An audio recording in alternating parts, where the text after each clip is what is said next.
This tutorial will show you how to use the calendar on Diamond Scheduler, a very important component.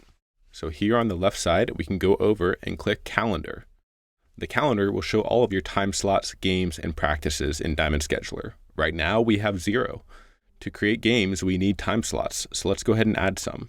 You'll see this Create Time Slot Template tutorial place over here that you can go ahead and choose the venue to create a time slot at.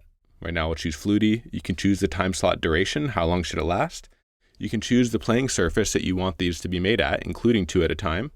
And finally, you can go ahead and choose the divisions that can use this time slot. By default, all divisions can use the time slot unless you check a single box.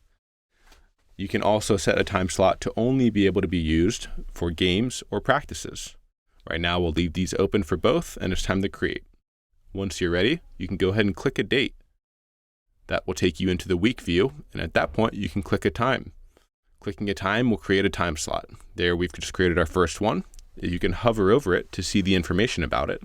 Note that the little clock icon denotes an open time slot. Let's go ahead and add another at Tuesday at the same time. And now we have 2 time slots. We can hover over to see information, or we can click it to highlight this. Let's click 2 at the same time, and we've got them both highlighted.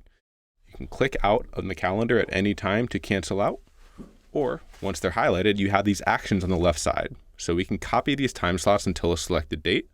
Let's go ahead and click that. So we'll copy from November 15th. We can copy weekly or monthly, and then choose the date we want to copy until. So let's say the 23rd, and we'll press Copy Time Slots. We see that we created 2 new time slots in a weekly fashion. So now we have 4 time slots. We can go ahead and click them in month view as well. Now let's press Paste on Dates to copy and paste these on a specific date. We're pasting, so let's click a date. And just like that, we've created 2 time slots in the same way that those that we highlighted were.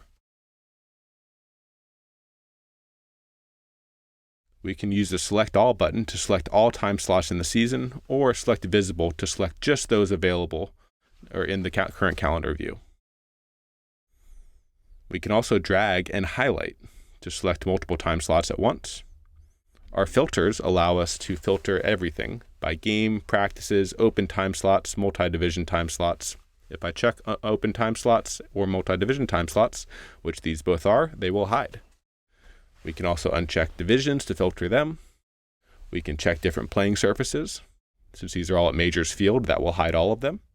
And then we can check and uncheck venues to filter. These are all at Flutie, so unchecking Flutie hides them all. Let's go ahead and select these 2 time slots, and we can do shift times with these, so we can move them forward or backward by days, weeks, months, hours, minutes. We can also assign divisions that can use this time slot. We could check multiple or just one. We could assign a new venue and surface to these time slots. Finally, we could delete these time slots, which can also be done through this interface. Let's unselect these time slots, go back into week view, and we can drag these time slots as well to edit them, both drag them and resize them. We just turn that into a 3-hour time slot as opposed to 90 minutes.